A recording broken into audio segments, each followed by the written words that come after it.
এবার আরো একটা খবর দিই এই মুহূর্তে আপনাদেরকে। এসএসসির ভেরিফিকেশনে আরো দাগির খোঁজ মিলল 1327 জন অযোগ্য প্রার্থীর। এর মধ্যে অনেকে ভুল তথ্য দিয়ে পাশ করেছিলেন, অনেকে 2016তে দাগি হওয়ার পরও ফাঁক গলে ঢুকে গিয়েছিলেন।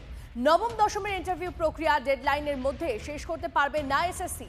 পুরো প্রক্রিয়া শেষ করতে আগামী বছর সেপ্টেম্বর পর্যন্ত সময় চায় এসএসসি। যদি কেউ এখনো মনে করেন যে তৃণমূল সরকার তারা স্বচ্ছতার সঙ্গে কাজ করবে, তবে আমি তাদের বলি তারা মূর্খের স্বর্গে বাস করেন। আসলে ওদের কৌশলটা হচ্ছে এইসব করে দেরি করাবে, তারপর যেমন সুপ্রিম কোর্টে দরখাস্ত করেছে যে আমাদের একেবারে সেই সেপ্টেম্বর 2026 পর্যন্ত সময় দাও, নির্বাচনটা পার করে দাও। ওদের এই অপকম্মতা নির্বাচনকে পার করবার জন্য ওরা এইসব ইচ্ছে করে দেরি করছে এবং সুপ্রিম কোর্টকে কাঁদুকি গাইছে যে আমরা করতে পারছি না, মামলা হচ্ছে বলে। এই ধরনের একটা দুষ্ট চক্র দুর্নীতিটাকে টিকিয়ে রাখার জন্য রাজ্য সরকার সবসময় তাকে লালন পালন করে যাচ্ছে। দেখেন না, আজকে জিটিএ 300 চাকরি বাতিল হয়েছে দুর্নীতির কারণে, বেআইনি ভাবে নিয়োগ করা হয়েছে। সর্বত্র এরা বেআইনি কাজ করেন।